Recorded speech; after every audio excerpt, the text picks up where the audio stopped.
There will soon be a new vaccine for the coronavirus pandemic. The question is, are these vaccines safe and can the government force you to take them?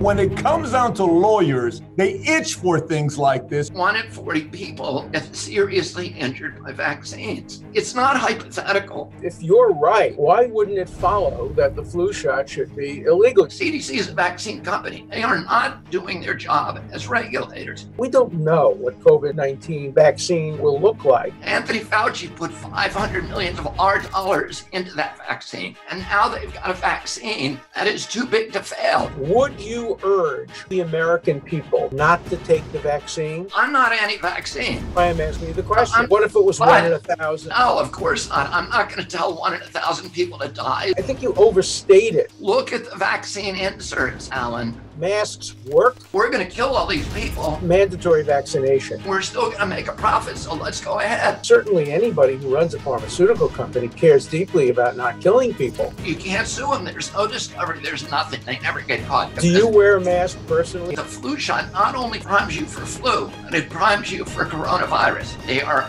unavoidably unsafe.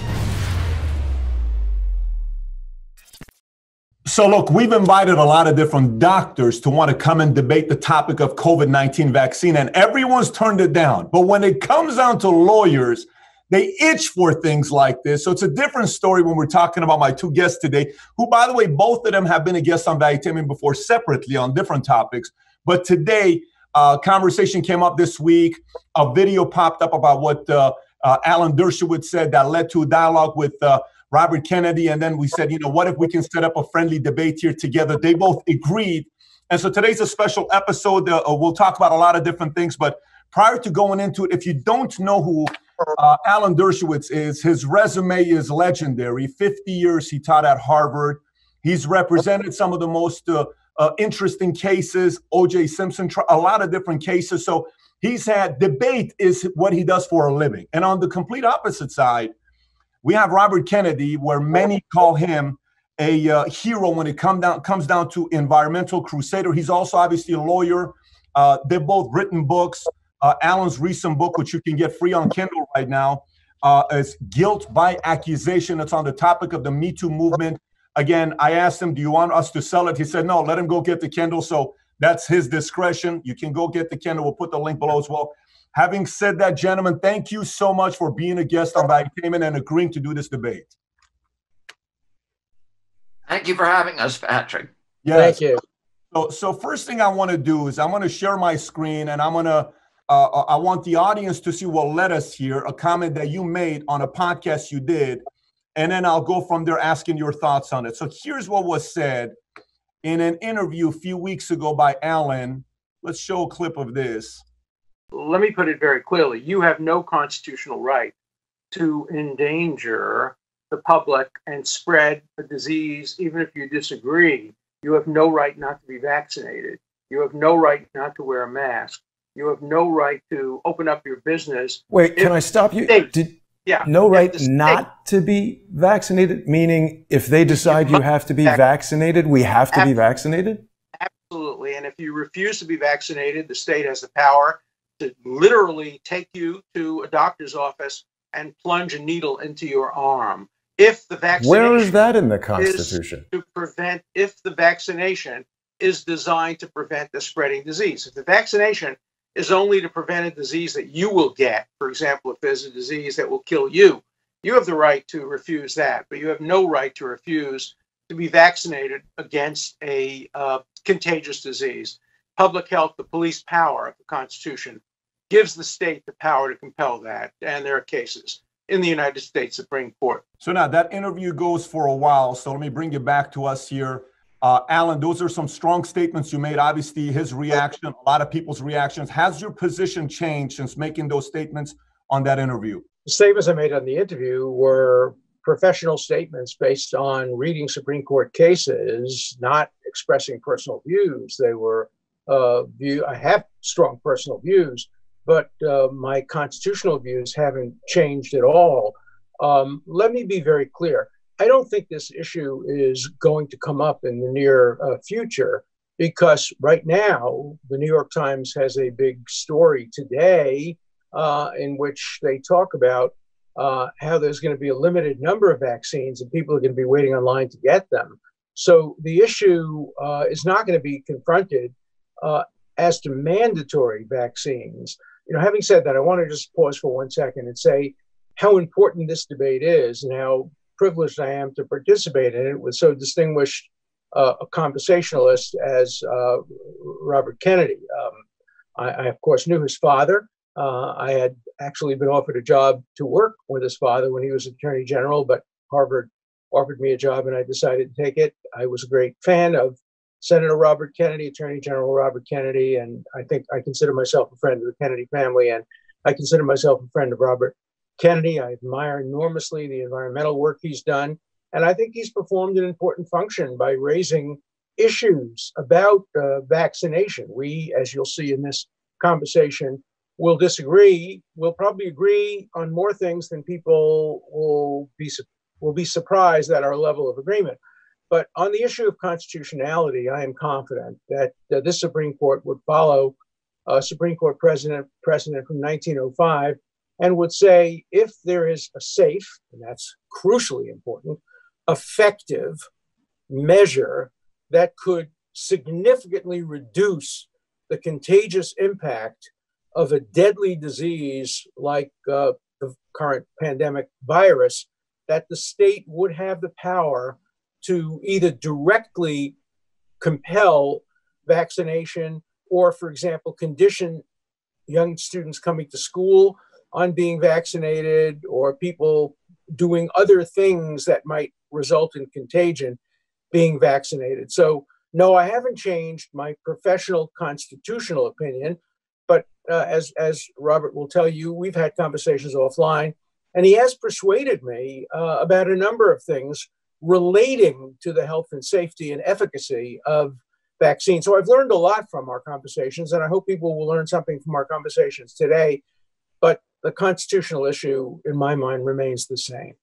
So it's important to unpack that. Constitutionally, you're remaining same position to say, if the government wanted to mandate and make us take a vaccine, we can't say anything to it. That position is not changing. That's right. As long as the vaccination is safe and effective. An example, if you have somebody who has unique vulnerability to vaccinations, that person might get a medical exemption.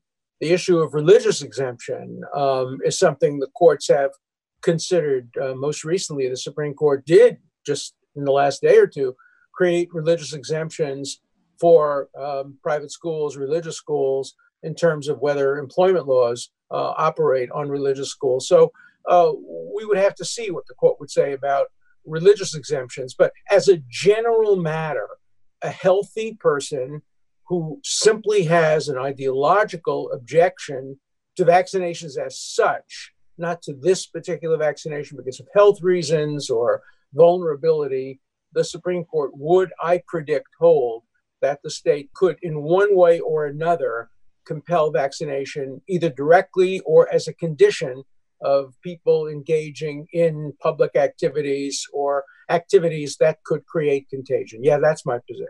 Well, that's very important to know, because there's your personal beliefs, which is completely different than what you think will be able to be mandated. So having said that, Robert, I know you've seen this before, and you've seen when this statement was made, and in one case, Alan even said he'd be willing to debate Robert Kennedy on this topic, which kind of led to us wanting to do this debate. What was your initial reaction of watching what Alan said, and what has changed since you and him have had calls together offline? Well, I want to begin by thanking Alan for participating in this debate. And by the way, Patrick, you're familiar and Alan's familiar with my voice. I want to apologize for that at the outset. It's really bad in the morning, and Alan could only do this in the morning, but hopefully it'll get better as we proceed. I want to thank Alan for participating in this debate. I've actually been trying to do a debate on this issue for 15 years. I've asked Peter Hotez, I've asked Paul Offit, I've asked all of the major leaders of who are promoting vaccines to debate me, and none of them have. And I think it's really important for our democracy to be able to have spirited civil discussions about important issues like this. This is an issue that has been on the news 24 hours a day for the last 4 months, and yet there's no debate happening about this. It's all kind of a repetition of these government orthodoxies and government proclamations. And democracy functions only when we have the free flow of information. Policy is best often crafted in the furnace of heated, spirited debate. It's part of our constitutional system. It's part of Americans' tradition. We invented free speech in this country through the First Amendment, and it ought to be something that we celebrate and that we model for the world. It shouldn't be something where you now have Democratic leaders like Adam Schiff calling on social media sites to censor debate about an important government issue. That shouldn't happen. So I'm very grateful to Alan, who I know loves the First Amendment, for actually agreeing to debate on an issue at which he's at a disadvantage, because I've spent 15 years working on this issue. I'm at a big disadvantage for him when it comes to talking about constitutional law. And I'm going to try to keep a lot of this debate on my side of the issue to put him at a disadvantage. Oh, let me start out by saying I don't agree with Alan's initial, and this is a very small disagreement because Alan and I have talked a lot offline, and I think we've come to a place where we really believe this is going to be a conversation, not a debate, because I think on most of the issues we are in agreement. And he made the qualifiers when he came up, and he said if it's safe, if it's effective. And I think those are the big ifs. That's the playground where this debate is really happening. And I think in the end, he and I would end up in the same place in that debate.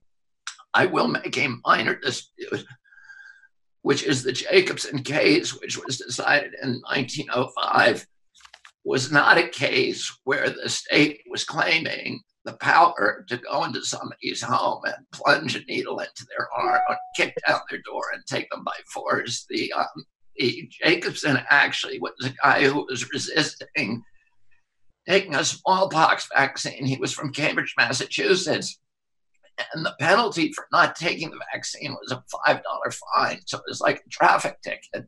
He decided to take it. He had been injured in a previous vaccine, so he didn't want to take this one. He took the case to the Supreme Court.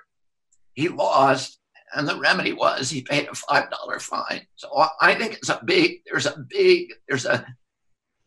big constitutional chasm between, that remedy, which is paying a fine, and actually going in and holding somebody down and forcibly injecting them.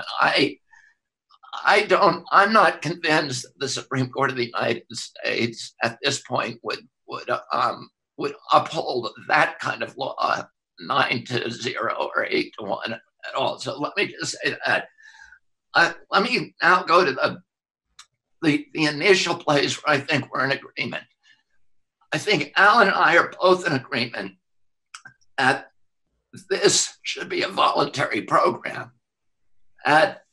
If there's mandates, they should be as an ultimate, final, dramatic, drastic remedy. And that really, and the question is, why can't we do a voluntary program?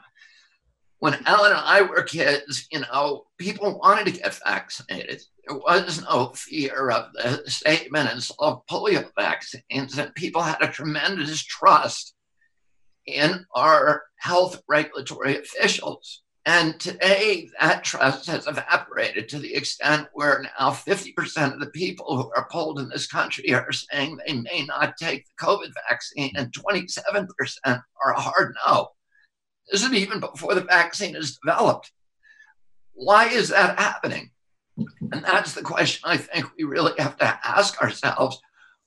Why do so many Americans no longer trust our regulatory officials and trust this process? And one of the reasons is, vaccines are a very, very interesting and very different kind of medical prerogative, because it is it's a remedy that it's a medical intervention that is being given to perfectly healthy people to prevent somebody else from getting sick. And it's the only medicine that's given to healthy people. So you would want, and particularly to children who have a whole lifetime in front of them, so you would expect that we would want that particular intervention to have particularly rigorous guarantees that it's safe. Because you're saying to somebody, we are going to make you make this sacrifice for the greater good. You have no health problems. You have zero risk of this disease. Yet we are going to force you to undergo a medical intervention. And our side of the bargain should be, oh, we want this to be completely safe.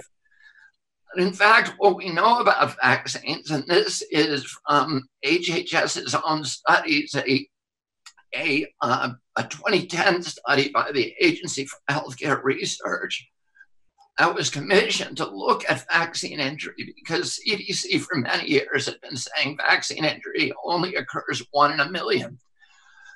But what AHRQ found, which is a federal agency, they looked at one HMO, which was the Harvard Pilgrim HMO, and they did a machine cluster analysis, in other words, artificial intelligence counting, a very, very accurate counting system.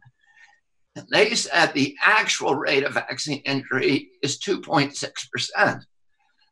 That means 1 in 40 people get seriously injured by vaccines. And do we want to then, do we have a right to say we are going to impose this intervention on people where there's a 1 in 40 chance that you may get injured in order to protect hypothetical people catching that particular disease? And for anybody, and this I think is something that Alan really has to, I think, Alan, that you need to come to terms with in terms of crafting your own arguments about this. It's not hypothetical that vaccines cause injury and that injuries are not rare. The vaccine courts have paid out $4 billion, and the threshold for getting back into a vaccine court and getting a judgment, HHS admits that fewer than 1% of people who are injured ever even get to court. The other thing is, vaccines are zero liability. So this is an industry that went to Congress in 1996, and they had a diphtheria, tetanus, and pertussis vaccine at that time that was called causing brain injury in 1 out of every 300 people.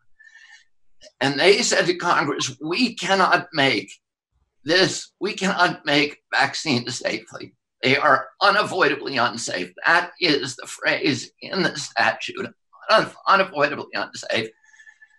The only reason that we're going to continue to make vaccines is if you give us complete blanket immunity from liability. And Congress gave it to them. So today you have a product that if it injured you, no matter how negligent the company was, no matter how sloppy their line protocols, no matter how toxic the ingredients they choose to use, no matter how grievous your injury, you cannot sue that company. And that company, therefore, has no incentive to make that product safe. And that should be troubling to any of us who are part of the legal system that is saying we are going to force people to take this intervention. Look, I agree with much of what Robert has said. First of all, I completely agree. The Supreme Court decision in the Jacobson case in 1905 is not binding on the issue of whether or not you can compel somebody to take the vaccine.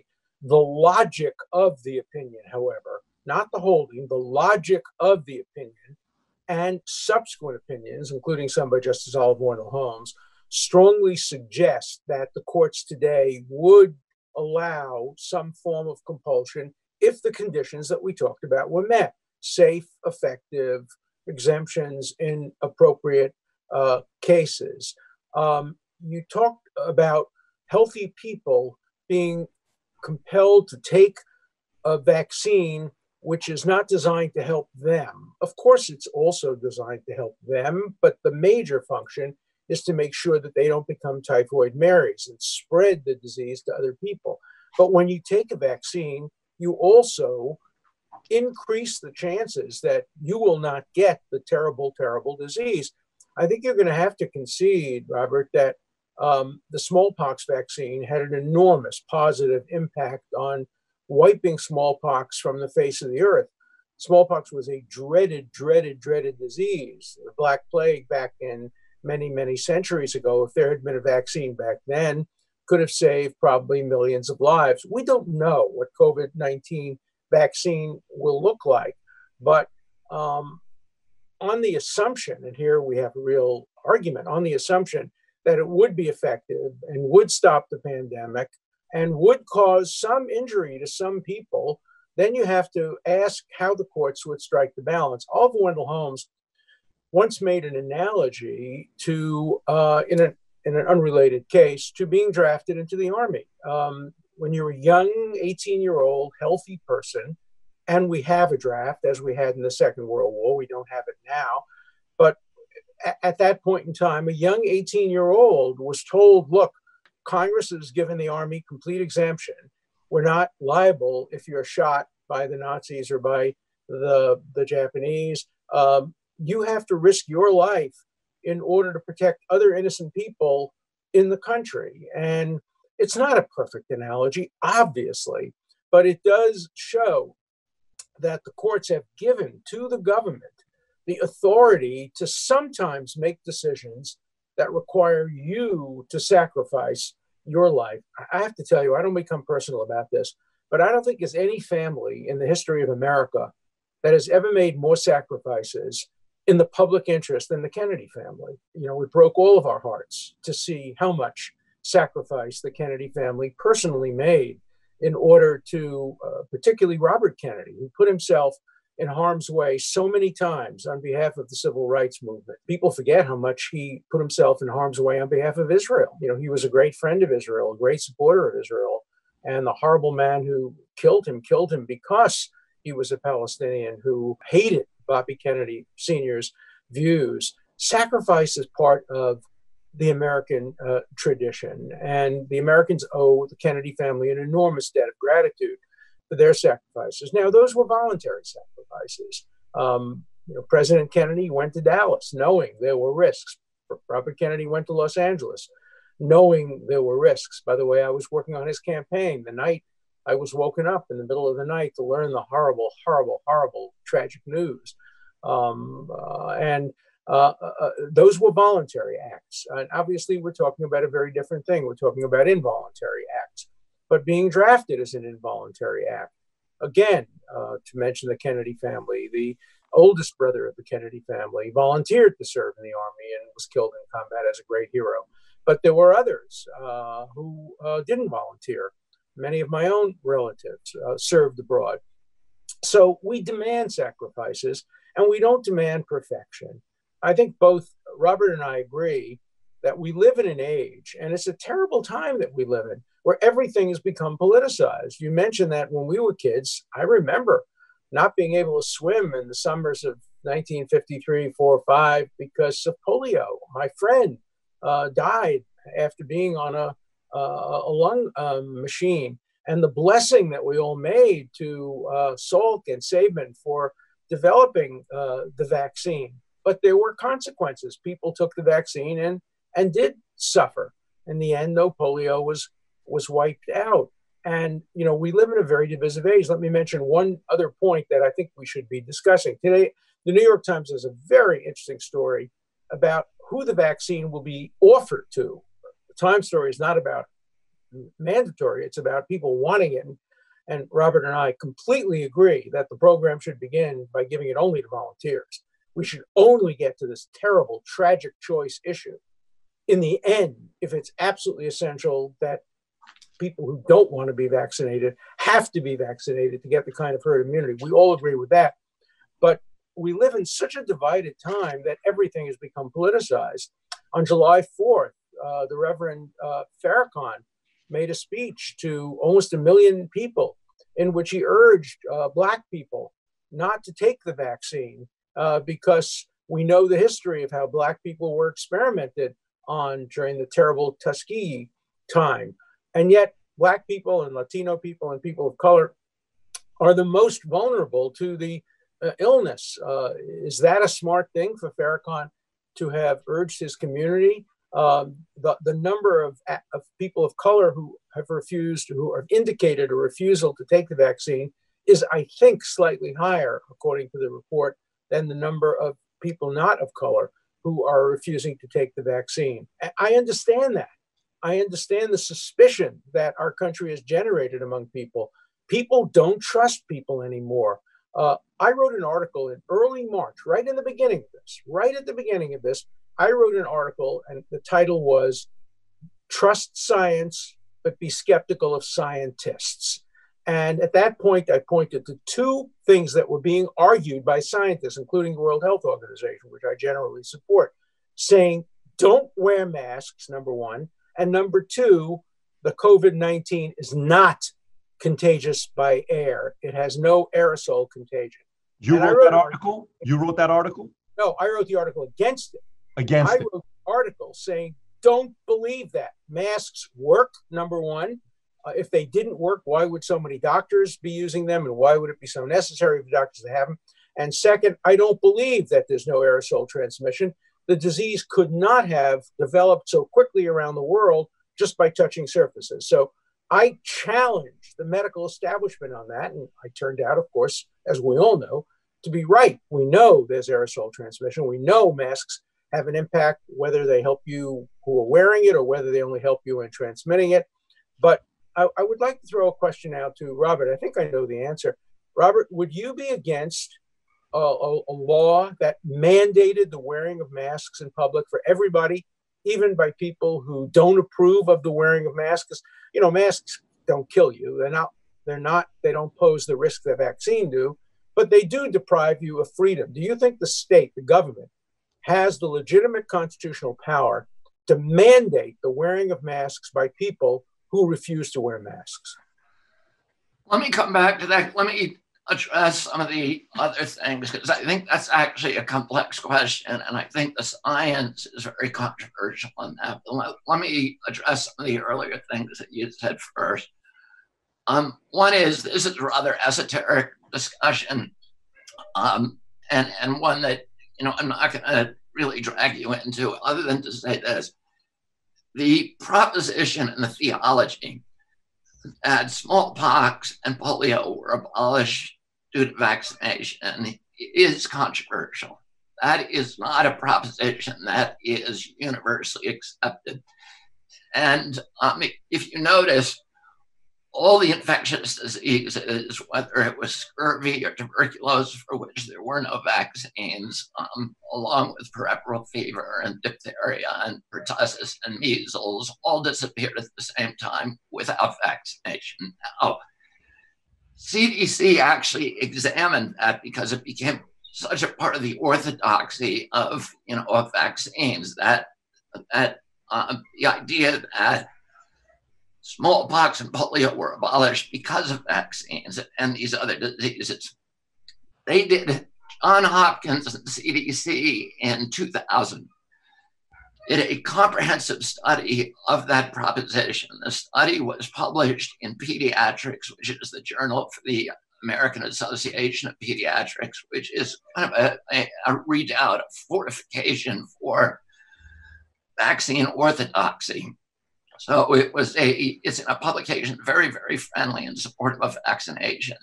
For people who want to look up the study, the lead author is Guyer, Guier. And the conclusion of that study is that the abolishment of mortalities from infectious diseases that took place during the first half of the 20th century had virtually nothing to do with vaccines. It had everything to do with sanitation, with nutrition, with hygiene, with electric refrigerators, with reduction in population densities, and essentially engineering solution, clean water, good food. And that was, and actually there was a guy called Edward Cass, who was the head of Harvard Medical School at that time, who gave a very, very famous speech in which he warned that people who were promoting vaccines and other technologies would try to take credit for those reductions in mortalities from infectious disease. And he said, beware of them, because they'll try to monitor that, they'll try to monetize them and use that to increase their power and their prestige. So it's something that you might look at. Again, it's called GUYER, G-U-I-E-R. I agree with you. There was tremendous faith in vaccination during that period. But when you grew up, I grew up, Alan, we had 3 vaccines, and all of them were deemed as necessary. They were feared diseases. Today's kids have to take 72 vaccines, 72 doses of 16 vaccines in order to stay in school. And that explosion of new vaccination came in 1989, right after the passage of VICA, Vaccine Act. The Vaccine Act gave blanket immunity from liability to vaccine companies. And so those companies all of a sudden looked around and they said, holy cow, now we've got a product where we are completely excused from the highest cost from that afflicts every other medical product, which is the downstream liability for injuries. That's the biggest cost for every medicine. Not only that, vaccines have another exemption that most people don't know about. They are the only medical product that does not have to be safety tested against a placebo. And that exemption is an artifact of CDC's legacy as the Public Health Service, which was a quasi-military agency, which is why people at CDC have military ranks like Surgeon General, and they wear uniforms. The vaccine program was conceived as a national security defense against biological attacks on our country, and they wanted to make sure that if the Russians attacked us with a biological agent, anthrax or something like that, that we could quickly formulate a vaccine and deploy it to 200 million American civilians without regulatory impediments.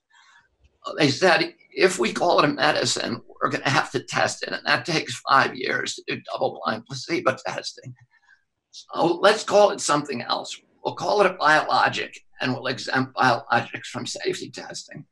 So not a single one of the vaccines, the 72 vaccines now administered to our children, have ever been tested against a placebo. And I, in fact, sued HHS in 2016 and said, show me any placebo studies that you have for any vaccines. And they were unable to do so. None of them have been tested. And you don't have to sue them like I did.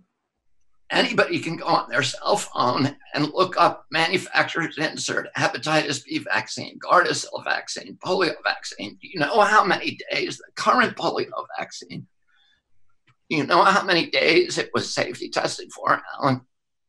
48 hours. The hepatitis B vaccine, the Glaxo version, was 4 days. The Merck version, 5 days. That means that if the baby they gave that to had a seizure on day 6, it never happened. If the baby died on day 6, it never happened. If the baby got food allergies that were diagnosed 2 years later, it never happened. If the baby got autism, which is not diagnosed till 4 years of age, 4.2 years of age, it never happened. Autoimmune diseases, you cannot see those if you have these short-term studies, and you can't see any risk if you don't test against a placebo. And my question is, nobody knows, because of that, nobody knows the risk profile for any vaccine that is currently on the schedule. And that means nobody can say with any scientific certainty that that vaccine is averting more injuries and deaths than it's causing. And my question is, how in the heck can we be mandating to children that they take a medical product for which we do not know the risks? And to me, that is criminal. And, you know, we started this discussion by talking about how do you avoid the whole discussion about mandating vaccines? The way that you do that is you have a transparent process And where people see that the vaccine is going to be tested, they see that it's tested fairly against a placebo, that there's long-term tests that are going to be able to spot all of these difficulties, and that it's transparent and open. And yet, what we've seen from the current group of COVID vaccines is none of that's happening. They're skipping key parts of the test. A Moderna vaccine, which is the lead candidate, skipped the animal testing altogether. When they came to human testing, they tested it on 45 people. They had a high-dose group of 15 people, a medium-dose group of 15 people, and a low-dose group of 15 people. In the low-dose group, one of the people got so sick from the vaccine, they had to be hospitalized. That's 6%. In the high-dose group, 3 people got so sick they had to be hospitalized. That's 20%. Mm-hmm. They're going ahead and making 2 billion doses of that vaccine. And by the way, the people that they test them on, Alan, are not typical Americans. They use what they call exclusionary criteria. They are only giving these vaccines in these tests that they're doing to the healthiest people. If you look at their exclusionary criteria, you cannot be pregnant. You cannot be overweight. You must have never smoked a cigarette. You must have never vaped. You must have no respiratory problems in your family. You can't suffer asthma. You can't have diabetes. You can't have rheumatoid arthritis or any autoimmune disease. There has to be no history of seizure in your family. These are the people they're testing the vaccine on. But that's not who they're going to give them to. Mm-hmm. They're going to go, what happens? These people are like the Avengers. They're like Superman. You can shoot them with a bullet and they won't go down. What happens when they give them to the typical American, Sally Six-Pack and Joe Bag of Donuts, who's 50 pounds overweight and has diabetes? What is going to happen then? You're not going to see 20%. You're going to see a lot of people dropping dead. These people lost consciousness. They had to go to a hospital. They had huge fevers. And they're the healthiest people in the world. So any other medicine, Alan, that had that kind of profile in its original phase 1 study would be DOA. The problem is Anthony Fauci put $500 million of our dollars into that vaccine. He owns half the patent. He has 5 guys who are working for him who are entitled to collect royalties from that. So you have a corrupt system, and now they've got a vaccine that is too big to fail. And instead of saying, hey, this was a terrible, terrible mistake, they're saying, we are going to order 2 billion doses of this. And you've got to understand, Alan, with these COVID vaccines, these companies are playing with house money. They're not spending anything on it, and they have no liability. So if they kill 20 people or 200 people, 2,000 people in their clinical trials, big deal. They have zero liability. And guess what? They've wasted their money because we're giving them the money to play with. Oh, people like me and people in our community are looking at this process, and we're saying, whatever comes out of that process, we don't want to take it, because we're seeing how the sausage gets made, and it's really sickening. No medical product in the world would be able to go forward with the profile that Moderna has. So, let me just respond, because I think we're coming to some common ground here. I have no doubt that transparency in testing is essential. I don't understand why there isn't placebo testing and other testing later, after the initial vaccine. So there are many phases in a vaccine. We have an emergency now, and we may have to, in fact, develop a vaccine and make it available to people without placebo testing, without diversity testing. We may have to do that, but there's no reason why over time we can't do the traditional testing, say with polio or smallpox, that are now part of our history. and have now existed for so many years. Obviously, at this point, there's no reason not to be able to do the placebo and the other kinds of human testing. The article in the Times that I referred to made a very interesting point. It said that the people who are most vulnerable to the disease are the people who probably won't be part of the original testing. The testing is, as you said, done mostly on people who are quite healthy. But isn't there a natural test that occurs? You say the pharmaceutical industry has nothing to lose, but look at what happened to the pharmaceutical companies that put forward some of the opiates. They have been driven out of business. Their names have been taken off buildings. They are regarded as pariahs in the world today.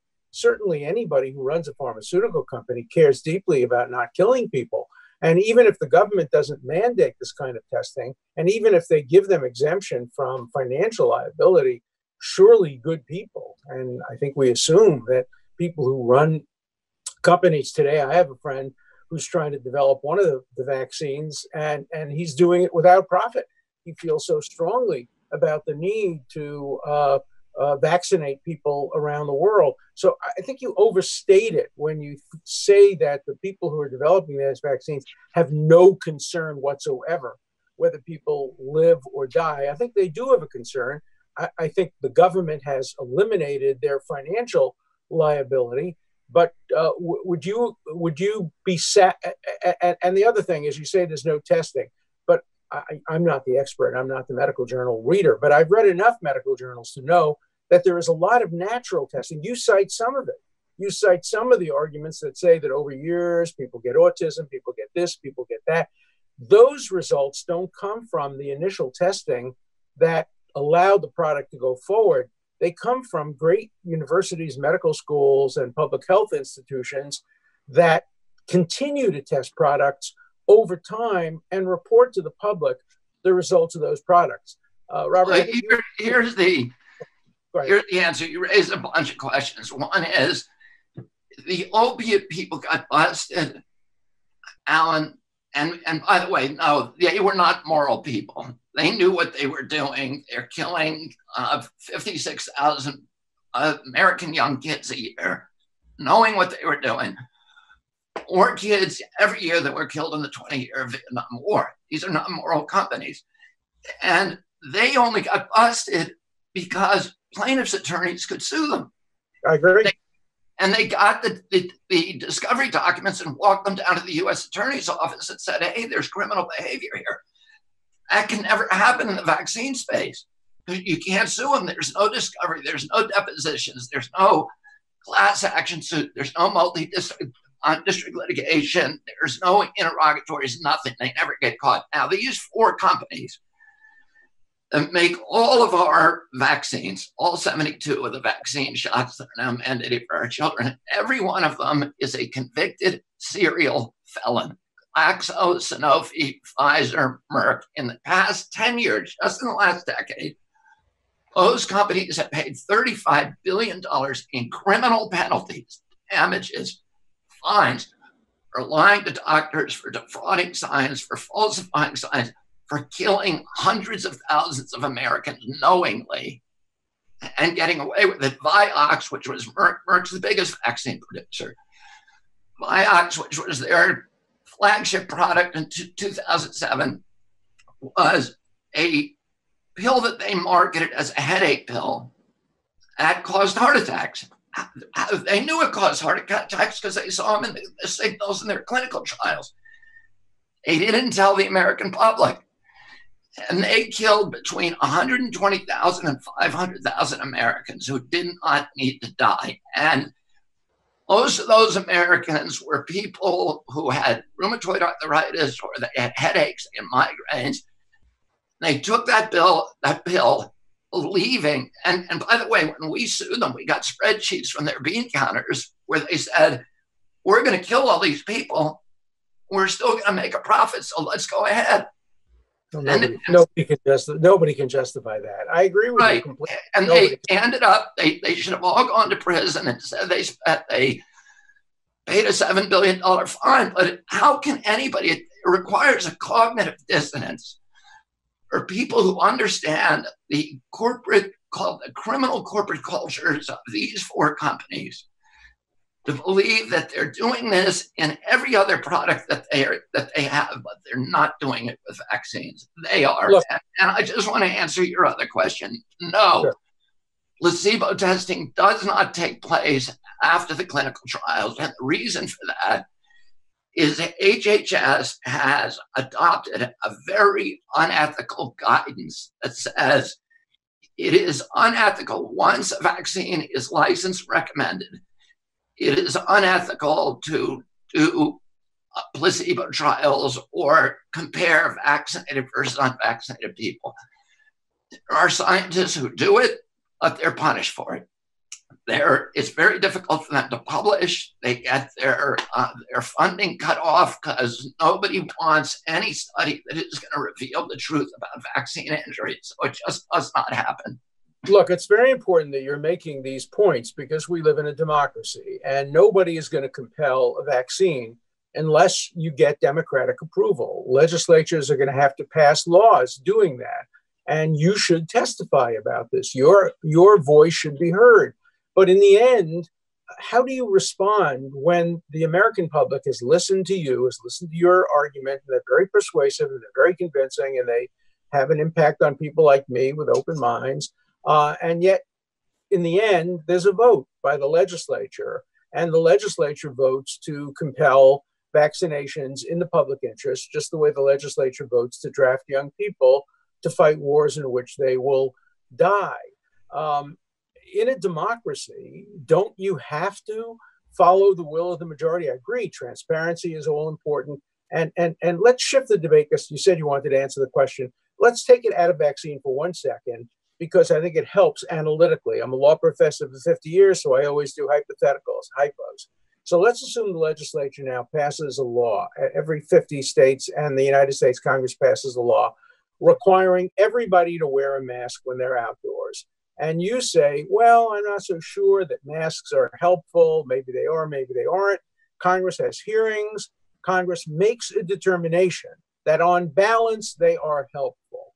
Wouldn't you agree that it would be constitutional? Let's start with constitutional and then desirable.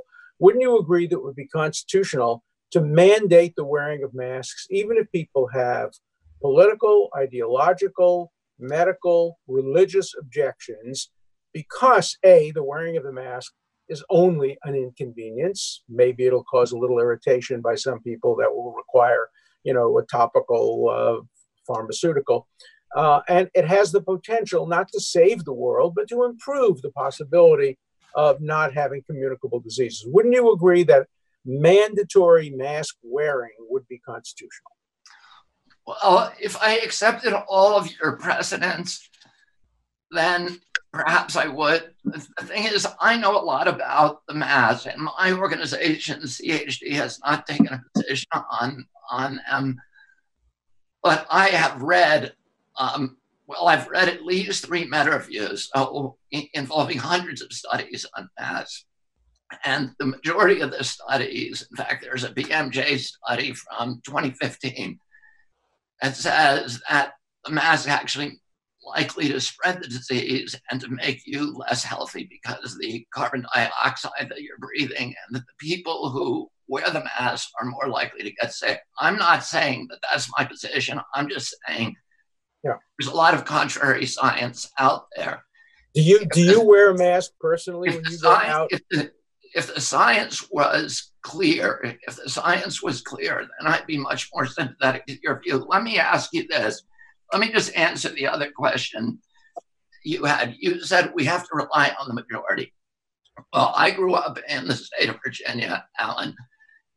When I grew up, it was illegal because the majority voted that it was illegal for a black man to marry a white woman. I agree. It was illegal for blacks to vote. So the majority is not, no, in a democracy, you have the courts there that protect our rights. Oftentimes against the majority. And unfortunately, we are in a situation today where we have tremendous corruption, not only in Congress, which receives more money from pharmaceutical companies than any other industry. Pharmaceutical gives in lobbying, twice the amount that oil and gas, which is the next big one, 4 times with defense and aerospace. There are more lobbyists, pharma lobbyists in Congress than there are members of Congress in the Senate. So we have lost the the legislative independence of that body.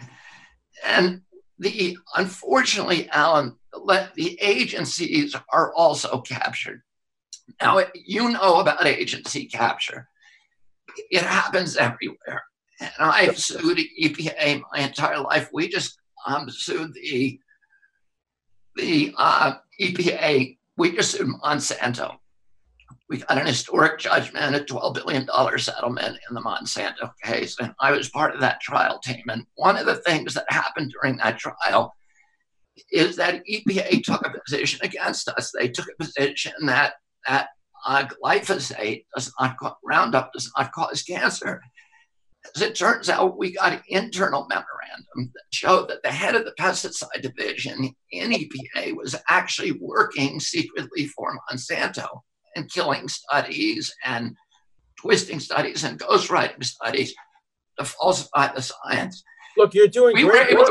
We were able to show that to the jury. Now, imagine this. That's EPA, which is an independent agency. Imagine this.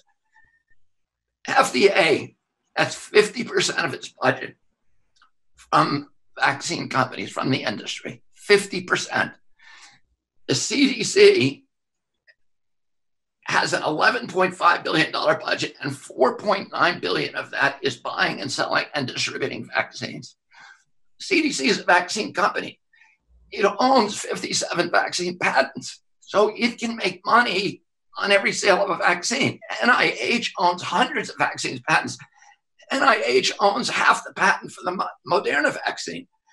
There's 5 individuals at NIH, and the rules at NIH, if you're a scientist or an official who worked on a vaccine, you're allowed to collect $150,000 a year in royalties on sales that that vaccine makes.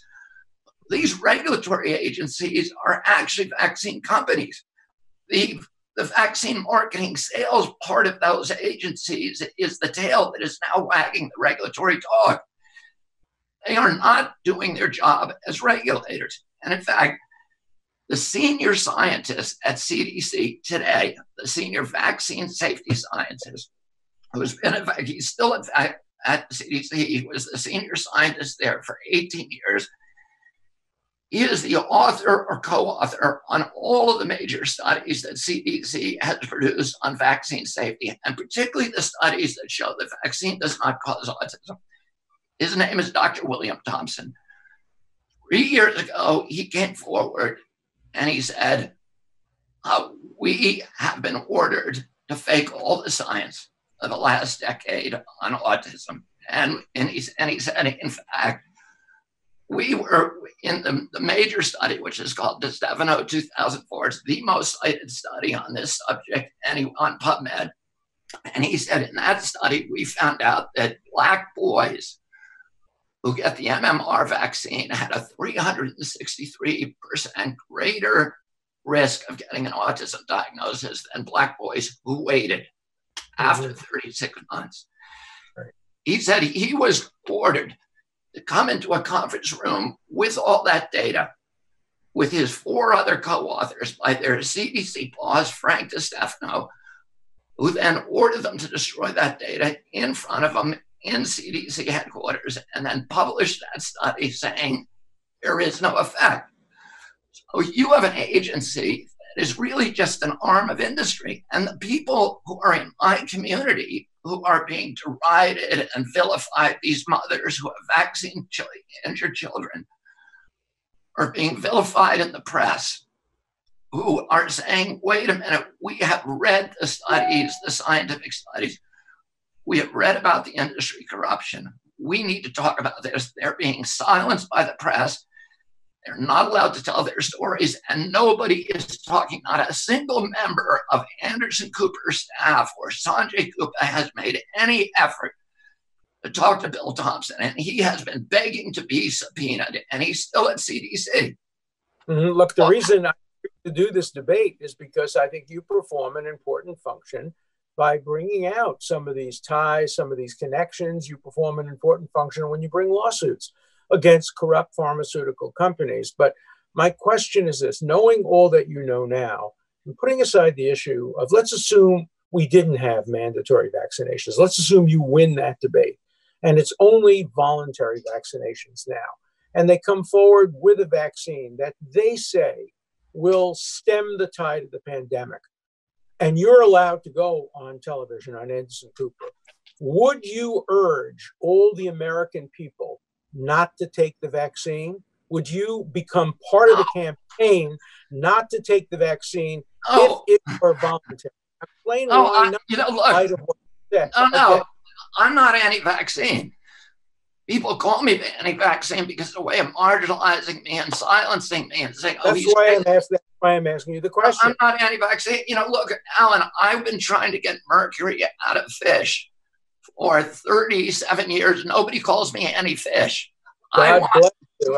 I support you on that 100%. But what would you do? But let me just say television. What would you tell the American public if a vaccine were available, and if you were invited, say, to speak to members of the Black community, members of the Latino community, members of the general American community, and they said,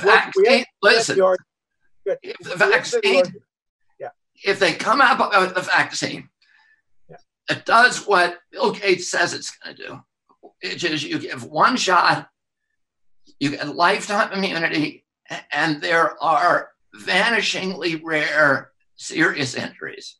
So I don't mind, jab site, redness, itching, forget about it. I don't care. I'm talking about deaths for brain damage, 1 in a million. That may be acceptable. In that case, and it works, and I'd say, I tell people, I'm going to get it. Let's go ahead and get it. What if it was 1 in 1,000? What if 1 in 1,000, not 1 in a million? That's more 1 in 1,000. No, of course not. I'm not going to tell 1 in 1,000 people to die so that 999 people can avoid COVID, particularly since the case fatality rate for COVID. I mean, a healthy person has basically zero chance of dying from COVID. So you need to give it to a tremendous number of people to save one life. And the problem is with this vaccine is we don't know if the vaccine is going to kill more people when you start giving it to those people with the comorbidities. 54% of Americans now has diabetes, overweight, rheumatoid arthritis.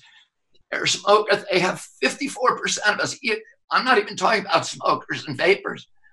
54% of us has chronic disease.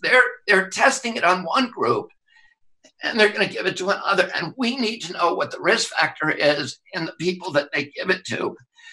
And I agree with that. Let me put you in. Let me just say that complete thought I was going to be made before. I've sued the EPA for many years, and it's a captive agency. What would happen if EPA made half of its annual budget selling coal?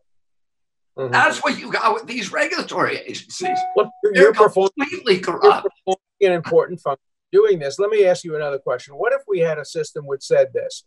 You have two choices. One, you can have the vaccine, or two, you can refuse to take the vaccine. But if you refuse to take the vaccine, you have to remain in quarantine until such time as the pandemic is basically passed. So it's your option. The one option you don't have the third option. That is not taking the vaccine and mingling with the public and risking other people getting COVID. Not only young people, although young people do die. The Broadway actor who had his leg amputated and recently died tragically without any pre-existing conditions. What if we gave people that option? Quarantine is the option for refusing to accept the vaccine, but you don't have the third option of refusing to accept the vaccine and walking around the public without masks. The problem is, that sounds like a reasonable position. The problem is, it's not the way the world works. And let me explain why. Here's how the world works. And the best analogy is the flu vaccine. So the flu vaccine is very much like the coronavirus vaccine, but we've had the flu vaccine for 90 years. So every year it's fine-tuned and perfected. And originally they told us the flu vaccine, you'll give one shot, you'll have immunity for life. And then it turned out, no, we need to get it every year. Because there are variations of the flu. Right, and the same thing is highly likely to happen with coronavirus. Yeah. Now, the Cochrane collaboration, which is the ultimate arbiter for vaccine safety, it is the highest authority. And the British Medical Journal have done 3 giant meta-reviews on the flu vaccine literature. So they look at all the literature that exists, the peer-reviewed literature that is on PubMed, I think 127 studies. They did it in 2010, 2014, and 2017. Here's what they found. CDC said the flu vaccine is 35% effective. That's what they claim. Cochrane collaboration said no. You have to give 100 flu shots to prevent 1 case of flu, number 1. Number 2, there is 0 evidence that the flu shot prevents any hospitalizations or any deaths. Number 3, the flu shot transmits the flu. In fact, if you get a flu shot, you're 6 times more likely to give somebody else the flu than if you didn't get the flu shot. And this is true, Alan, for many, many other shots. For example, the polio vaccine, which you know about, is so good at transmitting, giving polio to other people that 70% of the polio cases in the world today come from the vaccine. So let me ask you a specific question. And the chicken pox, if you go to the chicken pox manufacturer's insert, it says if you get this chicken pox vaccine, you should not go near a pregnant woman for 6 weeks or anybody who's immunocompromised. Same with pertussis. You become an asymptomatic carrier. So you're not guaranteeing. And in fact, the AstraZeneca vaccine, the Oxford vaccine, which is the other leader, when they gave it to monkeys, the monkeys continue to transmit the disease. And Bill Gates and Fauci have been going on TV saying, we may get a vaccine that protects you, but you may still be transmitting it. So why are you going to lock that guy up in a house? Look, all people out who are now asymptomatic carriers because they got Gates' vaccine. Let me agree with you, first of all. If they develop a vaccine that only prevents you from getting it, but doesn't prevent you from transmitting it, I would not be in favor of compelling that vaccine. And I think the Supreme Court would not accept that as a rationale. But I want to ask you a direct question. I'm 81, I'm almost 82 years old. My doctor, who I love and admire, says to me every year, come October, you must get the flu vaccine. You must get the vaccine against pneumonia. You must get the vaccine, whatever it is, against shingles. I listen to my doctor, who I love and admire, and has been taking care of me for years. Should I instead listen to you and not take the flu vaccine? Nobody should listen to me. People need to do the science themselves. And I would say to you, no, listen to your doctor, what Reagan said about Gorbachev, trust but verify. You look at the vaccine inserts, Alan. Yeah. Look at some of the science. And I would say, in a million years, I would not take the flu shot. And I'll tell you why, because this is what Cochrane and BMJ have found. People who take the flu shot are protected against that strain of flu. They're 4.4 times more likely to get a non-flu infection. And you might find, and a lot of people do, that they get the flu shot and then they get sick. They're usually not getting the flu. They're getting something that is indistinguishable from the flu because the flu shot gives you something called pathogenic priming. It injures your immune system so that you're more likely to get a non-flu viral upper respiratory infection. In fact, the Pentagon published a story, and you can cite this, it's by Wolfe, W-O-L-F-E, in January of this year, in which they said that the flu shot not only primes you for flu, but it primes you for coronavirus. They gave they had a placebo group and they had a vaccine group because they wanted for military readiness to see if the flu shot was prophylactic against coronavirus. What they found is actually the people who got the flu shot were 36% more likely to get coronavirus. And that's not a lone study. We found 6 other major studies that say the same thing. If you get the flu shot, you're more likely to get coronavirus. And this is what the science says, and you should not listen to me. Nobody should. I understand. Read the science. So let me understand the implications of your position on the flu shot. Not only would you not take the flu shot and urge me to look at the science and in the end decide not to take the flu shot because it's too dangerous, but you would also, if I take the implications of your position accurately, outlaw the flu shot, make it illegal because in your view and in the view of the scientists you quote, the flu shot causes more harm than good and increases the chances of us all getting the coronavirus. Do I understand the implications of your view correctly? Yeah, but I wouldn't take that sort of extreme position. What I would say is we should have vaccines, but we shouldn't have one-size-fits-all mandates. There may be some situations where even a flu shot would be beneficial to somebody because a flu shot is not completely ineffective. It does probably give you protection against that year's flu strain if they get it right. And there could be a situation where somebody's life depended on getting that flu shot, but to mandate the flu shot population-wide, I think is criminal. And I think it's, look, all you have to do, Alan, and this is what Cochrane said, is look what's happened to longevity in the elderly since we started mandating the flu shot to elderly people. Those are the people who their life expectancy has dramatically gone down as the flu shot proliferated. And if you see, the people who died during the COVID during the COVID crisis, and there's no science on this, but it's observational.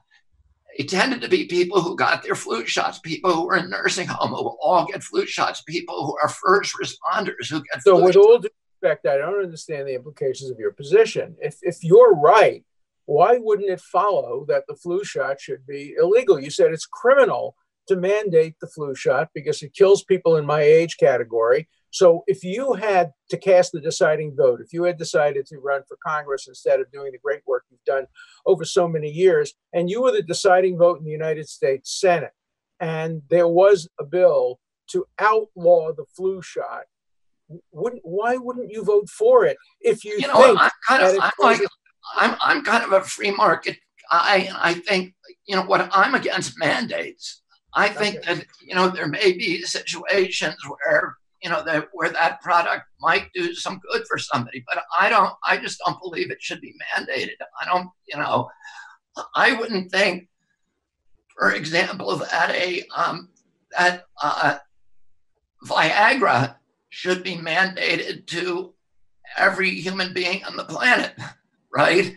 But there may be somebody who says, I want to take that medication. Let them do it. Look, let's not order everybody to do it.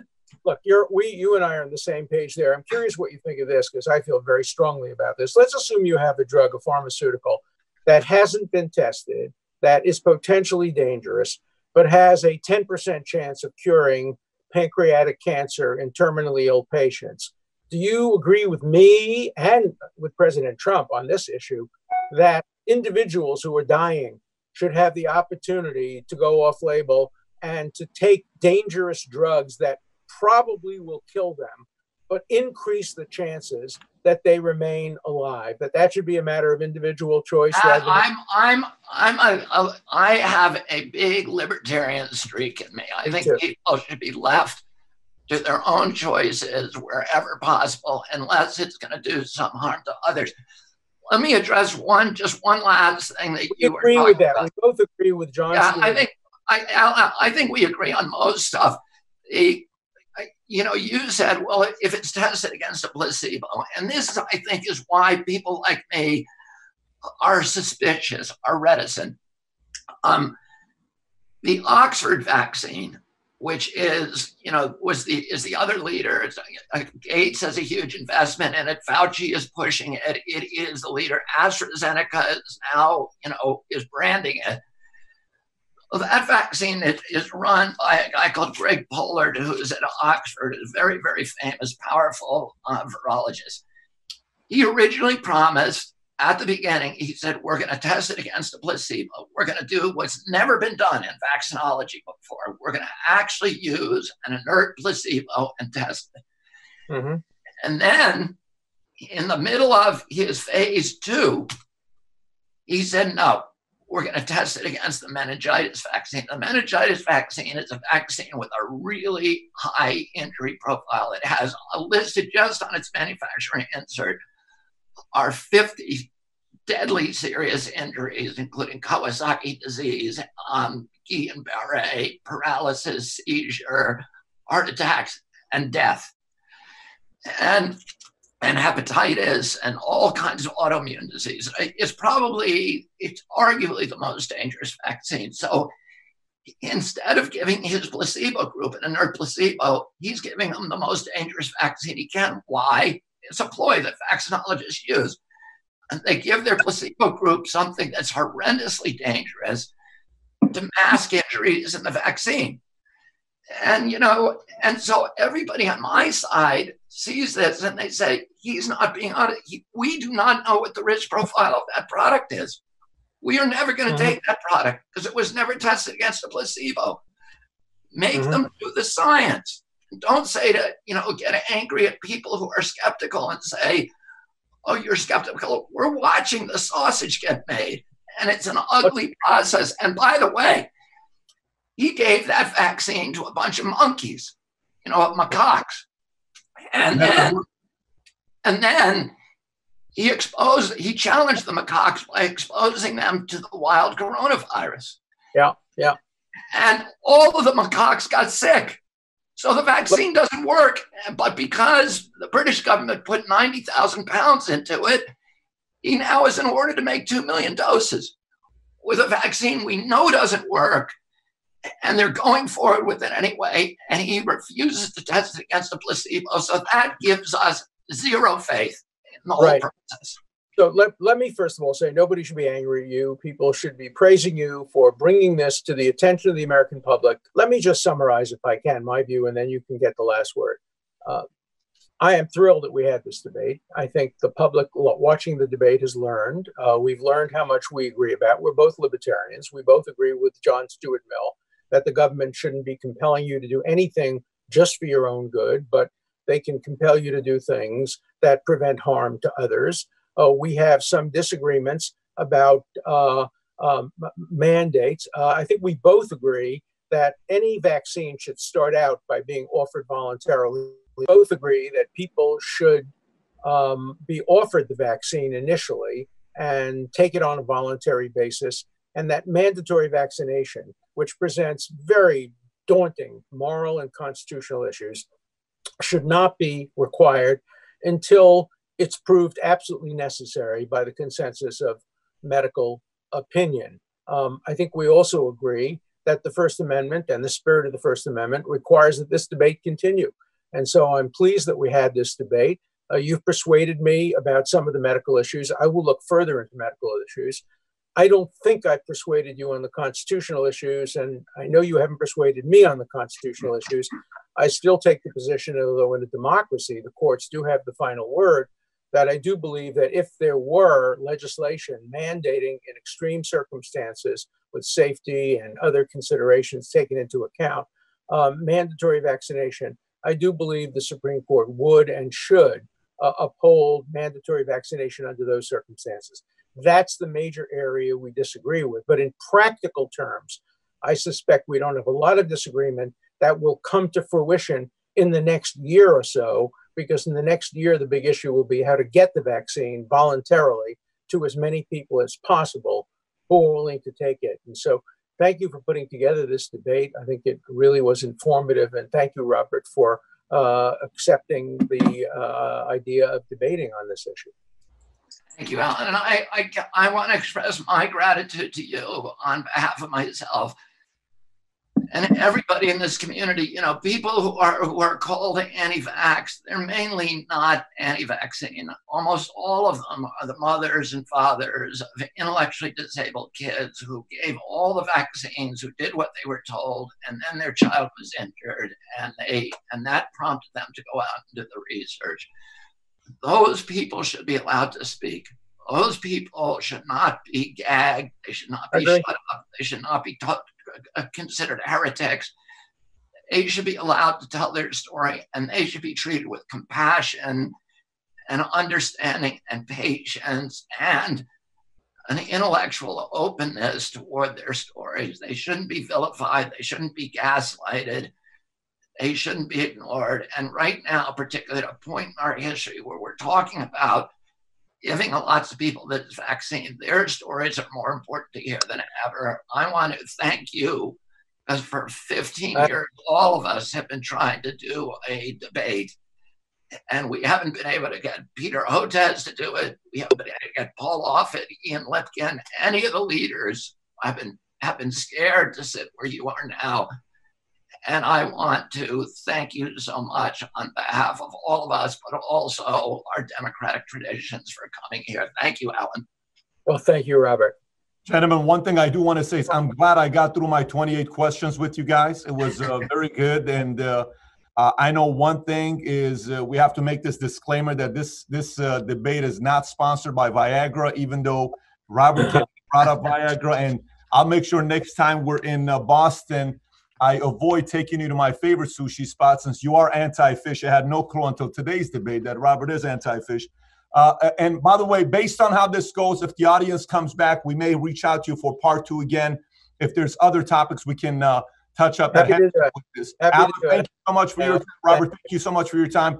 Take care, everybody. Appreciate you guys. Thank you. Thank you very much, Patrick.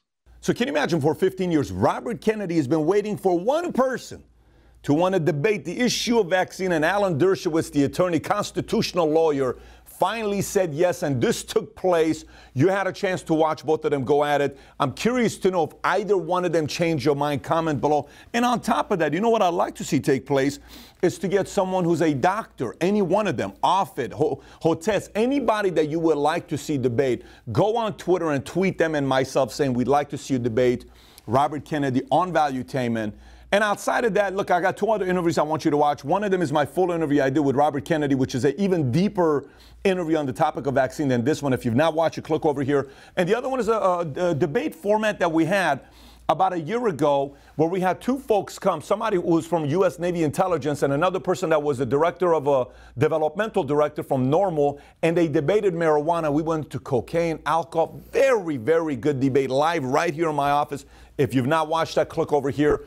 And if this topic of vaccine is important to you, you are directly or indirectly affected by this, help share this video. And the topic started out there by people talking about it. Whether you're pro or anti, share this video with others, Facebook, Twitter, text, whatever it may be, so we can get a lot of eyeballs so people start talking about this debate as we're getting closer to a possibility of a mandated vaccine for coronavirus.